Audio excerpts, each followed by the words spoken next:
Hemos hablado acerca de qué es la regeneración, pero ¿quién opera la regeneración? Juan 3, 5 y 6 nos dice: el que no nace de nuevo no puede ver el reino de Dios. Lo que es nacido de la carne, carne es, pero lo que es nacido del Espíritu, Espíritu es. O sea, mire usted, aquí hay una bonita, siguiendo con el tema sobre la espiritualidad, la carnalidad que se ha mencionado. Hermanos, el único que puede ser espiritual es el que ha nacido por el Espíritu de Dios. ¿Nadie más? Ahora, quiero hacer una diferencia, tal vez no denominacionalista, cristiana. Muchos pueden tener religiones místicas, pero la verdadera espiritualidad se da por el Espíritu Santo. El Dalai Lama puede ser muy místico, pero no necesariamente espiritual. Mahatma Gandhi pudo haber sido tremendamente místico, pero no necesariamente espiritual. Buda pudo haber sido místico, pero no necesariamente espiritual. La persona, hombre o mujer, espirituales, son los que han nacido del Espíritu Santo, única y sencillamente. ¿Cómo interpreta usted esa frase? Los que son nacidos del Espíritu, Espíritu son. Lo que es nacido del Espíritu, Espíritu es. Y ese Espíritu, que aparece en primer lugar, nos está diciendo a nosotros específicamente que es el Espíritu Santo. No lo puede interpretar usted de otra manera. Es bastante claro el principio ahí. Es bastante claro. ¿Verdad? Que el que es nacido del Espíritu Santo, Espíritu es. Espiritual es. ¿Verdad? Insisto, hay espirituales que pecan, que están en el proceso en el cual Dios nos está perfeccionando en Cristo Jesús. Y nos está llevando a la altura del varón perfecto que es Cristo Jesús. ¿Verdad? Eso es algo importantísimo. Es el Espíritu Santo el que realiza esta obra. La carne, es decir, nuestro yo, no sirve de nada. Sus esfuerzos, sus buenas resoluciones, sus buenas obras son totalmente insuficientes. Hermanos, no es por obras para que nadie se gloríe, ¿verdad? Y entonces no tengo mérito alguno. Aún tenemos que comprender que cualquier mérito en nosotros no es tomado en cuenta para nuestra salvación. Aún las frases que decimos, yo creo que aún las expresiones en nuestras congregaciones, los clichés que se ponen de moda en nuestras congregaciones, pueden adolecer de una teología sana. Yo busqué a Dios hasta que lo encontré. Si Dios no era el perdido era yo. Yo no podía buscar a nadie, estaba muerto en mis delitos y pecados. Hermanos, no es del que corre ni del que llega primero, sino de quien Dios tiene misericordia. Por eso los clichés, hasta las frases que suenan bonitas, hay que ser personas hábiles para identificarlas e interpretarlas a la luz de la palabra de nuestro Dios. Es el Espíritu Santo el que realiza esta obra. No es mi carne, no soy yo. Es el Espíritu el que vivifica, porque solo el Omnipotente puede producir el milagro de la vida. Yo no. ¿Quién me da vida? El Omnipotente. ¿Yo puedo producir vida? No. Mi hermano, yo puedo partir una naranja en dos y no la puedo, hasta aquí no hay técnica humana con toda la ciencia para poderla unir. ¿Verdad? Es el Espíritu de Dios el que me da vida.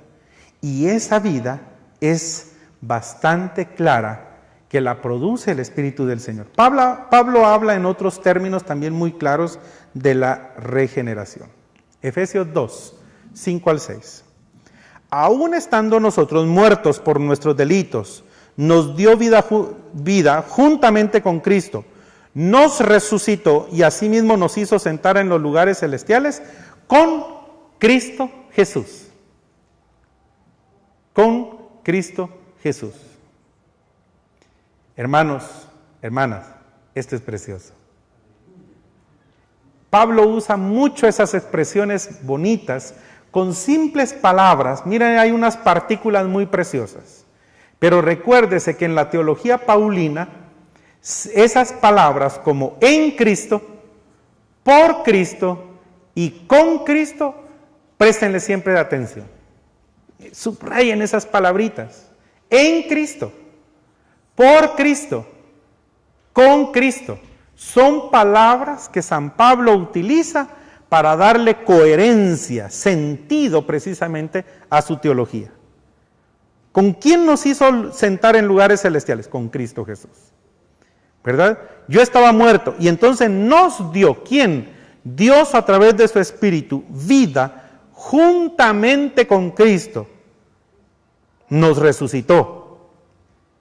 Fíjese, nos resucitó con Cristo Jesús. Pablo atribuye igualmente al Espíritu la vida que anima a los creyentes. Si vivimos por el Espíritu, avancemos también por el Espíritu. ¿Acaso no es darnos ánimo a nosotros en este sentido? Si vivimos por el Espíritu, avancemos también por el Espíritu.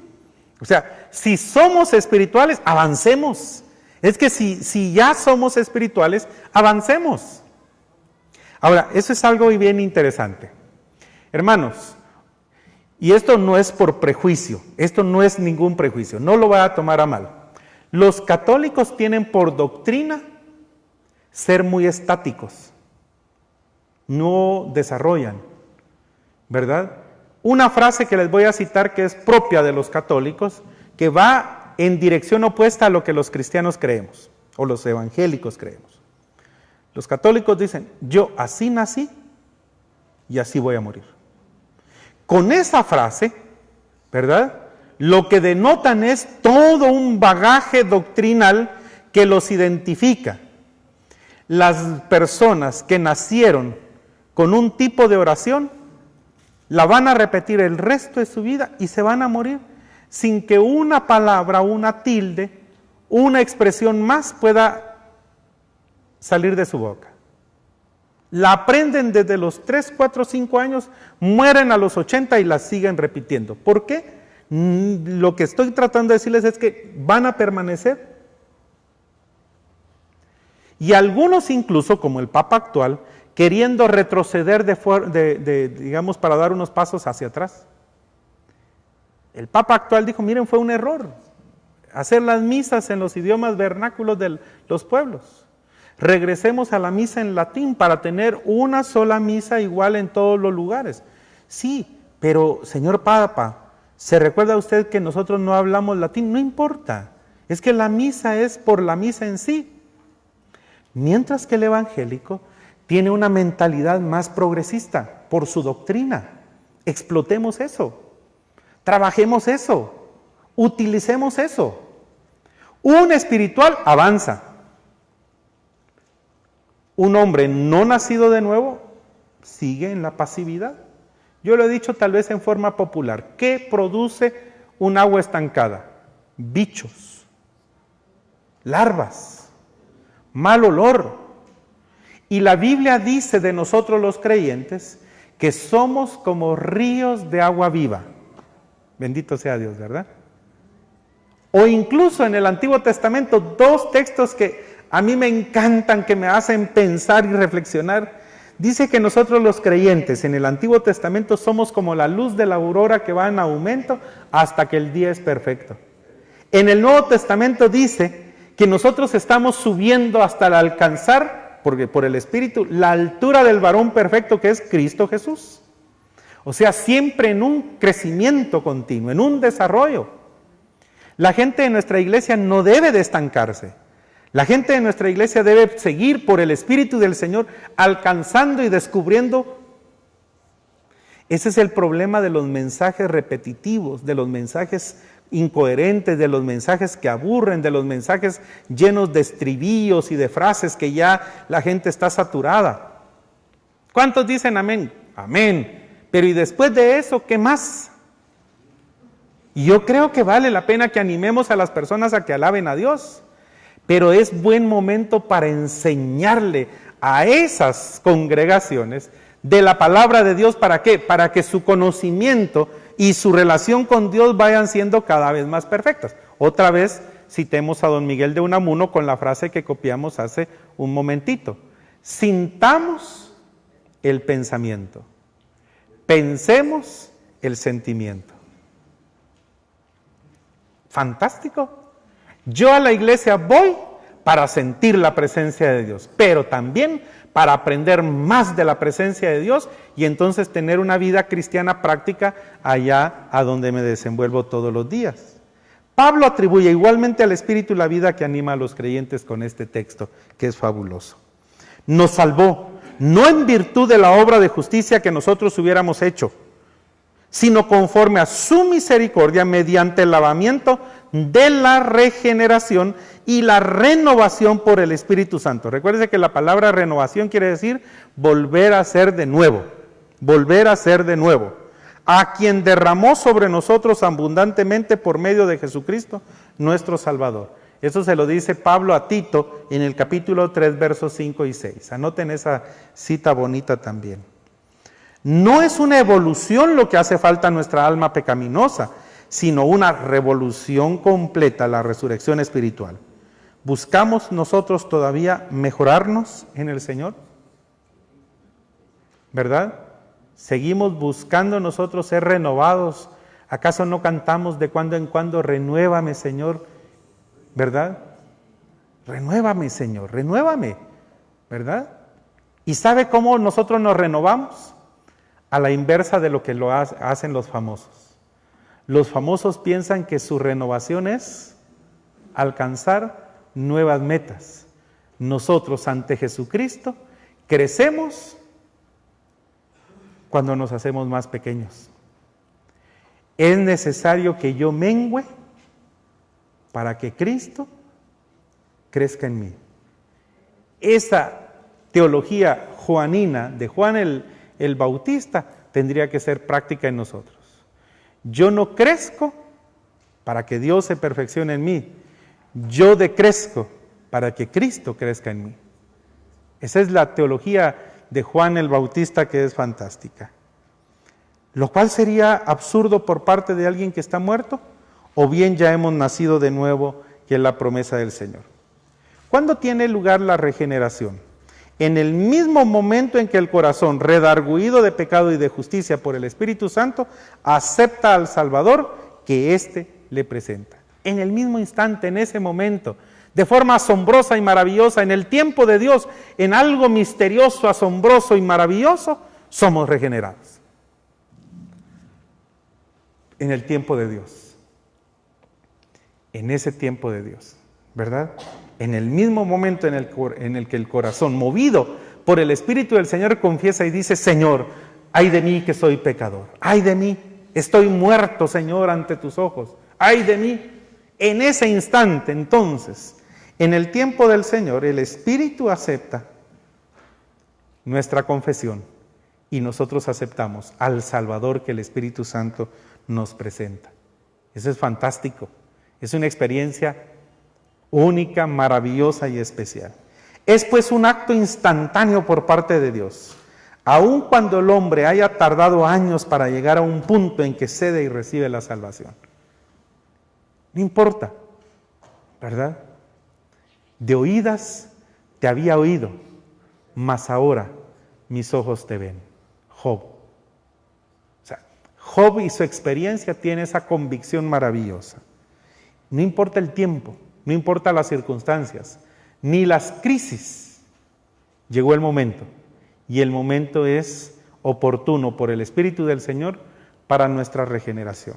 Juan 1, 12 y 13 dice, a todos los que le recibieron, hablando de la luz y de ese verbo encarnado que es Cristo Jesús, a los que creen en su nombre, les dio potestad para ser hechos hijos de Dios, los cuales no han sido engendrados de sangre, ni de voluntad de carne, ni de voluntad de varón, sino de la voluntad de nuestro Dios que está en los cielos. Esa es la palabra de Dios para nosotros. Por medio del nuevo nacimiento recibimos la vida eterna. Esta gracia nos es concedida a partir del momento que creemos. Incluso, insisto, nosotros creemos porque Dios nos ilumina y se revela, ¿verdad? ¿Cómo viene el creer? Por el oír. ¿Y el oír? La palabra de Dios. O sea, creemos nosotros cuando se da la proclama, cuando se da el querigma, ¿verdad? Nosotros no creímos porque en nosotros haya nacido el sentimiento, debe haber un Dios, me lo dicta mi conciencia. No, la Biblia dice, ¿verdad?, que podemos ver nosotros los cielos y en los cielos la manifestación de la gloria de Dios, pero el evangelio de nuestro Señor Jesucristo es predicado por aquellos hombres y mujeres movidas por el Espíritu Santo, y entonces cuando oímos ese anuncio, podemos decir como muchos de aquellos que escucharon los primeros mensajes del evangelio, nadie nos había hablado como este, dijeron, de Jesucristo. Hemos escuchado muchas veces, probablemente pregones evangélicos, probablemente pregones de la venida de nuestro Señor, pero nadie nos había hablado como este, dijeron, ¿verdad? O incluso como el centurión al pie de la cruz de nuestro Señor Jesucristo. Verdaderamente este era hijo de Dios. Y en el libro de los Hechos se refleja. La gente quedó maravillada, espantada, porque por el Espíritu de Dios, la boca de ciertas personas que eran insignificantes en ese pueblo, fueron movidas por Dios para que el mensaje provocara cambios en las personas, a tal punto que 5,000 se convirtieron en un momento, 3,000 se convirtieron en otro momento, movidos por el Espíritu del Señor. Entonces, por medio del nuevo nacimiento recibimos la vida eterna. Esta gracia nos es concedida a partir del momento en el que creemos. Miren lo que dice Juan 3:36 y 5:24. El que cree en el Hijo tiene vida eterna. Y el que oye mi palabra y cree al que me envió, tiene vida eterna y no vendrá a condenación, sino que ha pasado de la muerte a la vida. Entonces, ¿qué usa el Espíritu del Señor para que nosotros creamos? La palabra de Dios. Por eso, predicar la palabra de Dios tendría que ser un acto en donde las piernas nos tiemblen. No un acto de desarropados espirituales. No un acto de improvisación. Tendría que ser un acto de suma conciencia, tanto por los que escuchan como por el mensaje dado. Por eso no tendría que ser un mensaje no solo improvisado, sino también desmarañado de la gracia de Dios, enajenado, separado de la gracia de Dios. Juan 3:36 y 5:24 nos dicen esto al respecto. Como la regeneración es pues indispensable e instantánea al mismo tiempo, ¿por qué no echamos mano de ella si no le hemos hecho ya por un acto de fe? Si no lo hemos hecho ya por un acto de fe. La regeneración es instantánea, viene a nuestras vidas, pero ¿por qué no echamos mano de ella? Si ahí está, ¿verdad? Ahí está, en nosotros, por nosotros y con nosotros, la regeneración. ¿Saben? Porque la convicción de pecado sería inútil si no fuera seguida de la fe que se hace cargo de la vida del Espíritu. O sea, el Espíritu Santo, hermanos, ha convencido a muchas personas de pecado. Pero estas personas no necesariamente, después de ser convencidas de pecado, reciben a Jesucristo como el Señor de sus vidas. Eso es preocupante. ¿Sabe? Mientras más predicamos y menos personas se conviertan, más tenemos el peligro de tener una sociedad convencida de pecado, pero renuente a recibir a Jesucristo como el Señor de sus vidas. Y esas personas son doblemente peligrosas. ¿En qué sentido? Que ya conocen. Hay personas que son no cristianas y saben más de la Biblia que muchas personas de la misma iglesia. Y rebaten a la fe con la misma Biblia. Recuerdes, el diablo era astuto y comienza al Hijo de Dios, que es la palabra encarnada de Dios, a rebatirle con la misma palabra. Por supuesto, de una manera equivocada y como muchos pastores que han seguido la corriente del diablo haciendo una mala hermenéutica. Porque citan la Biblia, pero citar la Biblia no quiere decir que sea muy bíblico, ¿verdad? ¿Cómo se llama un pastor así o un predicador? El pastor textorragia. El pastor textorragia, que en un sermón sabe 50, 60 versos de la Biblia, pero ninguno ni explica ni aplica. Solo hace referencia a ellos. Pero es interesante, el diablo conoce la Biblia y se la citó a Jesús. El Señor le decía, pero es que escrito está. Ah, sí, pero también está escrito en otra parte de la Biblia tal pasaje, Señor, y le estás haciendo caso omiso. Tírate, porque escrito está. Va a mandar a sus ángeles para que no tengas ninguna caída con sangre y con dolor y con huesos rotos. Pero vea usted, al fin el Señor le dice, apártate de mí, Satanás. Y hay ocasiones en las que nosotros tenemos que ver que la convicción de pecado en muchas personas no necesariamente las conduce a una salvación, ¿verdad? Y a veces resulta hasta inútil el que se convenzan de pecado si no reciben a Jesucristo como el Señor de sus vidas. Segundo, el bautismo en el Espíritu Santo. Hablando de Jesucristo, Juan el Bautista declara, yo, la verdad, o a la verdad, os he bautizado con agua, pero Cristo os bautizará con el Espíritu Santo. Eso lo dice Marcos 1:8. Estas palabras tan importantes se vuelven a hallar en los otros 3 evangelios. Mateo 1:11, Lucas 3:16 y Juan 1:33. Jesús la repite a su vez cuando ordena a sus discípulos que no se alejen de Jerusalén, sino que esperen lo que el Padre les ha prometido, lo cual oísteis de mí. ¿Verdad? Eso es lo que se va a manifestar, lo cual oísteis de mí. Porque Juan ciertamente bautizó con agua, mas vosotros seréis bautizados con el Espíritu Santo dentro de no muchos días. Dice Hechos 1, 4 y 5. La promesa es formal. Cristo bautiza a los suyos con el Espíritu Santo y este bautismo es indispensable a todo verdadero discípulo.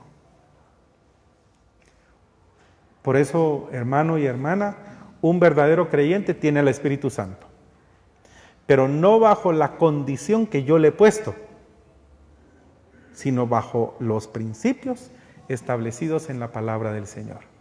Eso es algo fuerte, eso es algo sencillo. No.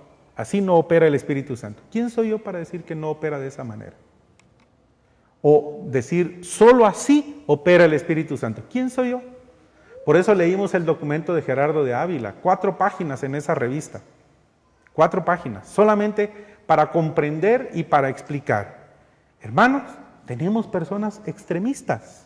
Unos dicen, el don de la glosolalia o de hablar nuevas lenguas y los dones espirituales caducaron en el primer siglo. Esos son extremistas. Y entonces tienen cultos rígidos, sin la presencia del Espíritu del Señor, porque ahí están con sus formalismos. Pero por el otro lado están aquellos que dicen, no, el Espíritu Santo está aquí y la única forma que se manifiesta es a través del don de lenguas. Ese es el otro extremo, ¿verdad? Ese es el otro extremo, porque ambos le quitan soberanía al Espíritu del Señor. Y el Espíritu del Señor es soberano, actúa como Él quiere, reparte con liberalidad, ¿verdad? Y Él es el que ministra a través de sus dones y manifestaciones. Este don es indispensable para aquellas personas que somos discípulos, varones, discípulas, mujeres en el Señor. Es pues absolutamente necesario que sepamos qué es el bautismo del Espíritu y cómo lo podemos recibir. ¿Qué es? ¿Y cómo es? Para que nosotros lo comprendamos y entonces poderlo también dar a conocer con aquellas personas que están llamadas por el Señor para compartir con nosotros de su palabra. Ahora, en esta etapa final en la cual nosotros nos encontramos, yo quisiera que nosotros pudiéramos tal vez recuperar una idea aquí fundamental que nos da a nosotros a conocer la bendición del Señor. En esta etapa, casi como un resumen último, en unos 19, 20 minutos últimos que podemos tener, hay que analizar y pensar que si hacemos un resumen de esta bendición, hablando del Espíritu Santo o la doctrina de la neumatología, tenemos que llegar a comprender que la palabra espíritu en la Biblia tiene diferentes matices, tanto en el idioma hebreo como en el idioma griego. En el idioma hebreo, ruach, que era espíritu, aliento, aire, el aliento del Señor, el aliento del Padre, el aliento de Jehová, es algo importantísimo porque entonces podemos ubicarlo, así como decíamos, el Espíritu es Dios en esencia. El Espíritu es el Padre en esencia, el Espíritu es el Hijo en esencia, ¿verdad? No son tres dioses y eso pues en teología la más digamos elemental nosotros lo hemos ido conociendo. En la palabra de Dios reflejada en el Nuevo Testamento, que usa como base el griego koiné, el griego más popular, más sencillo, espíritu, aire y aliento, significa neuma. Algunos han escrito la palabra ruach como R-U-A-C-H, ruach, ¿verdad? Aunque su pronunciación ruach creo que es la más cercana al original. Y la palabra neuma, que quiere decir entonces espíritu, aire, aliento, solo que en el idioma griego. Otro elemento, digamos acá, que nosotros vimos en esa primera parte fueron símbolos del Espíritu Santo del Señor. Vimos nosotros que el Espíritu Santo tiene símbolos por los cuales se manifiesta en medio de nosotros, y uno de ellos es el símbolo del fuego. El fuego que purifica, el fuego que santifica. Vimos pasajes como Isaías 4:4, Mateo 3:11, Lucas 3:16, y tiene un significado muy particular, el símbolo del fuego. Por un lado significa limpieza, ¿verdad? El fuego purifica, ya viene relacionado con limpieza, purificación. Arrojo vehemente también tiene ese significado, no solo con una actitud de limpieza, sino también lo impetuoso que es el fuego, ¿verdad? El fuego que vino a quemar a los creyentes a través del Pentecostés. Es un arrojo vehemente. Y luego el fuego también es un celo producido por la unción del Espíritu de Dios. Pero también el fuego calienta, ilumina, se propaga, guía en algún momento, como a los israelitas yendo para la tierra prometida. Luego está el viento como otro símbolo también del Espíritu Santo, el viento apacible. Ezequiel 37, 7 al 10, Juan 3:8, Hechos 2:2, son pasajes que nos reflejan que el Espíritu es viento. Y el viento tiene una labor regeneradora. El viento tiene una función, una labor regeneradora. El viento poliniza, por ejemplo, poliniza, ¿verdad? Lleva el viento el polen de un lugar a otro y hace posible que la tierra germine. Hay muchas veces esos vientos que llevan esas semillas y permiten que las tierras sean fecundas. Eso es parte de la bonita naturaleza. Y el viento aquí es un símbolo del Espíritu Santo con una labor regeneradora. Indica sus funciones u operaciones misteriosas, independientes, penetradora, purificadora, pero también el viento que imparte vida. Es la vida del Espíritu del Señor que nosotros tenemos acá. Otro símbolo que vimos fue el agua. El Espíritu del Señor utiliza el símbolo del agua para manifestarse y darse a conocer. Éxodo 17:6, Ezequiel 36:25 al 27, 47:1, Juan 3:5, 4:14, 7:38 y 39. Son elementos bonitos acerca del agua. Purifica, el agua purifica, el agua refresca, el agua apaga la sed y convierte el campo estéril en tierra fructífera. Ese es el símbolo del Espíritu Santo, nos purifica.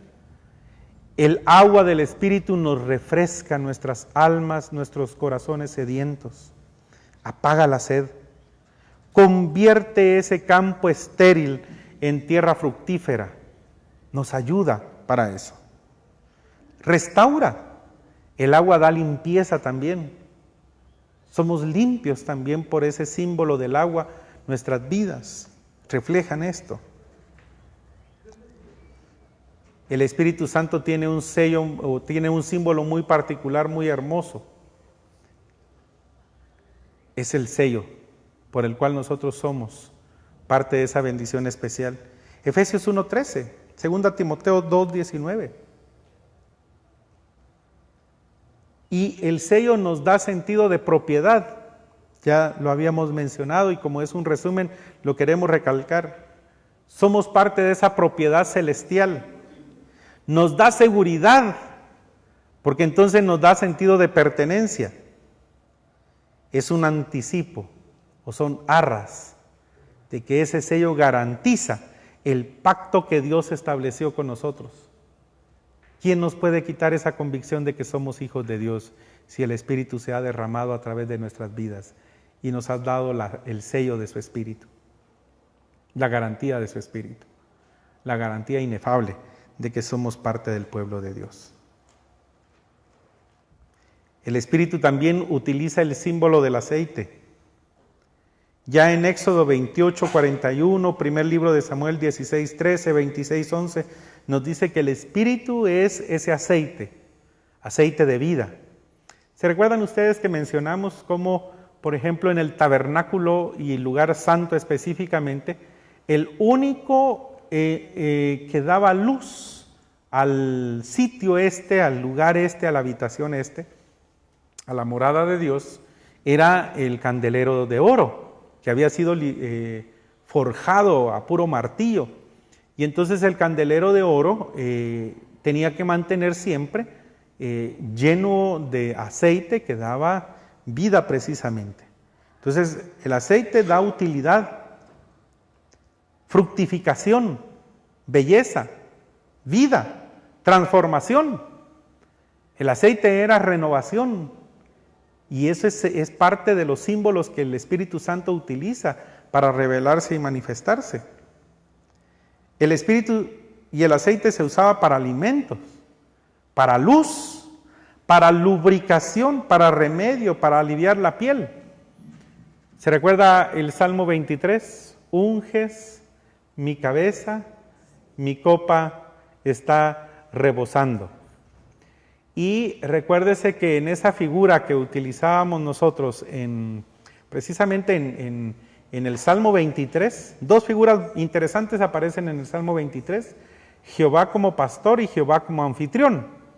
Y entonces Jehová utiliza allí una forma muy particular de expresar la unción, porque una de las enfermedades más comunes que le daba a las ovejas era la roña.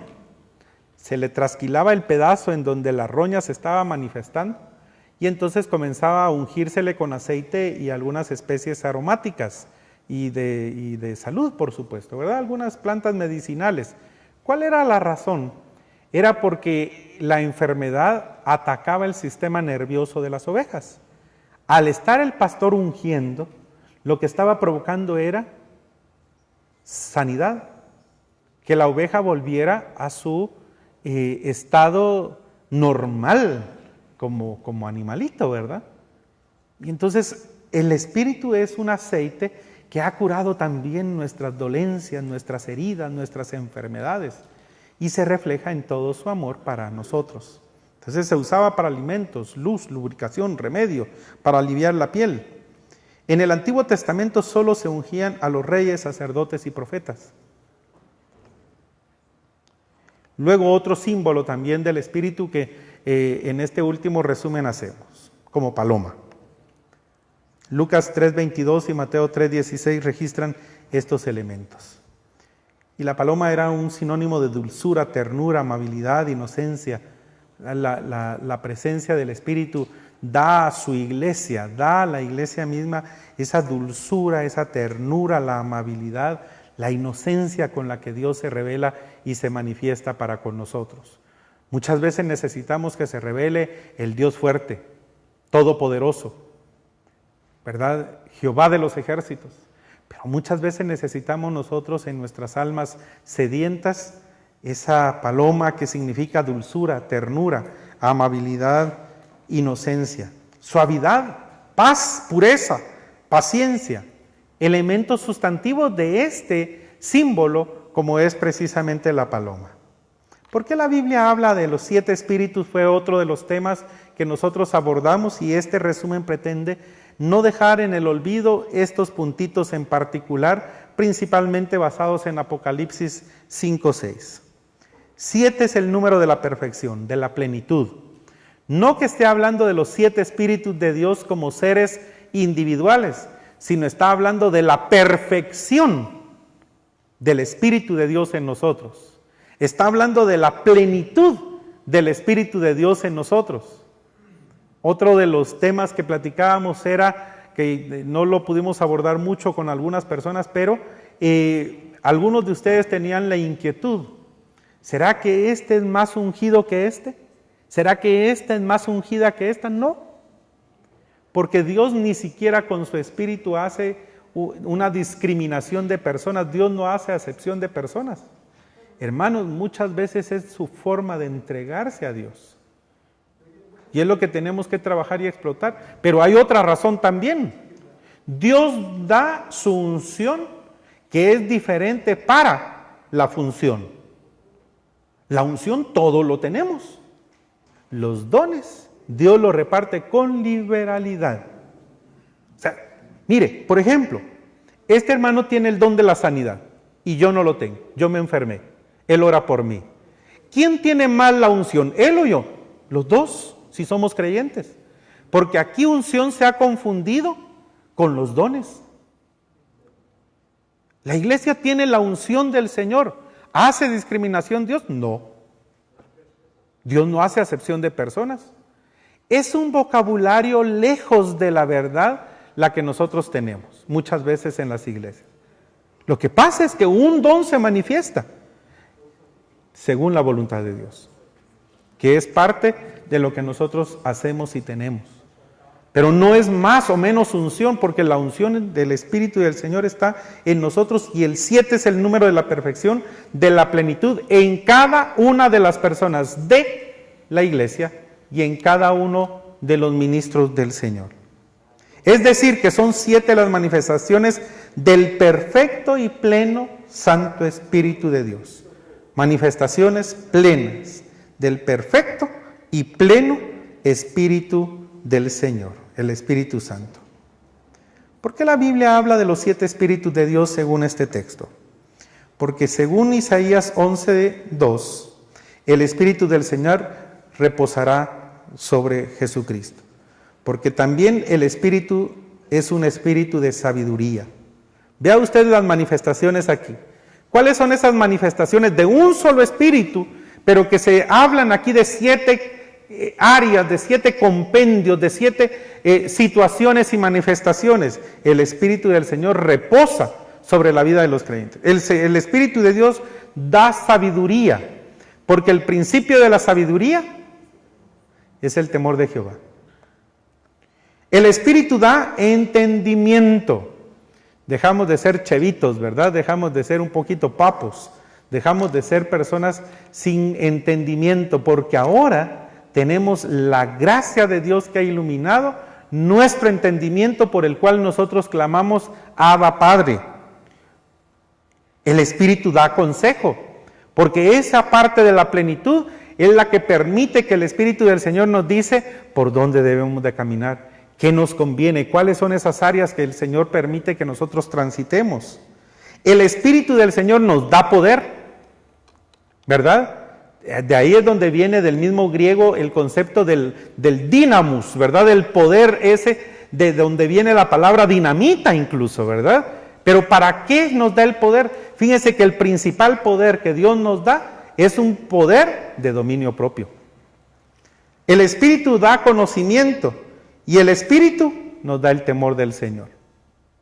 Esas son entonces las manifestaciones de ese Espíritu de Dios mencionado en los 7 Espíritus de Dios en el Apocalipsis.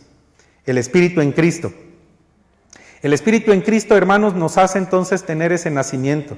El Espíritu fue el agente de la concepción milagrosa de Jesús. Juan el Bautista solamente fue lleno del Espíritu, pero el Espíritu provoca nacimiento, nuevo nacimiento. Y el bautismo fue, su ungimiento fue como rey, sacerdote y rey. Recuérdense ustedes esto, rey, sacerdote y profeta, perdón, ¿verdad? El de Cristo Jesús. Su nacimiento consagró, santificó su humanidad, su bautismo consagró su vida oficial. Entonces, el Espíritu en Cristo, en el nacimiento, es el Espíritu de Dios, el agente de la concepción milagrosa de Jesús. Ahí está participando el Espíritu del Señor. Juan el Bautista solamente fue lleno del Espíritu, pero la concepción de Jesús es milagrosa. En Juan el Bautista hubo contacto entre hombre y mujer. En Jesucristo es el Espíritu el que lo engendra. Y en el bautismo de Jesús, el Espíritu lo confirma como rey, sacerdote y profeta. Su bautismo aquí lo consagra para una vida oficial. Terminemos diciendo esto acerca del ministerio. Jesús fue llevado por el Espíritu al desierto. Aquí hay un periodo de 40 días en donde hay una situación en donde el Espíritu le permite a Jesús ser también tentado. Llevó a cabo su ministerio con la plena conciencia de que moraba el Espíritu de Dios en Jesucristo. Y también recuérdese que fue por el dedo de Dios que Jesucristo echó fuera demonios en el poder del Espíritu Santo. Meditemos de alguna manera, hermanos. ¿Habló lenguas Jesús? ¿Tuvo los dones espirituales Jesús? Mire, claro que sí. Tuvo esos dones espirituales que hoy nosotros también podemos tener en la gracia de nuestro Señor. Pero Él lo reparte con liberalidad a quien así lo considere. Estudiar la teología del Espíritu Santo o la neumatología nos tendría que abrir los ojos a nosotros y desafiarnos para entender cada vez más una doctrina tan maravillosa, tan sublime, tan majestuosa como es la doctrina del Espíritu Santo. Yo los desafío para que ustedes puedan seguir estudiando en su palabra y compartir a través de la palabra de Dios a la gente de nuestras iglesias lo necesitado que están, pero también compartir de esa bendición del Espíritu Santo sus funciones, su esencia como Dios, sus manifestaciones, sus ministerios, sus formas simbólicas de manifestarse y también las formas especiales y maravillosas de congraciarse y de comunicarse con cada uno de nosotros. Que el Señor les bendiga a cada uno de ustedes y les colme de mucha paz, de mucha bendición, y que la doctrina del Espíritu Santo sea una doctrina rica, un manjar rico para nosotros en Cristo Jesús. Que el Señor esté a su lado siempre y les motive siempre en todo momento. Amén.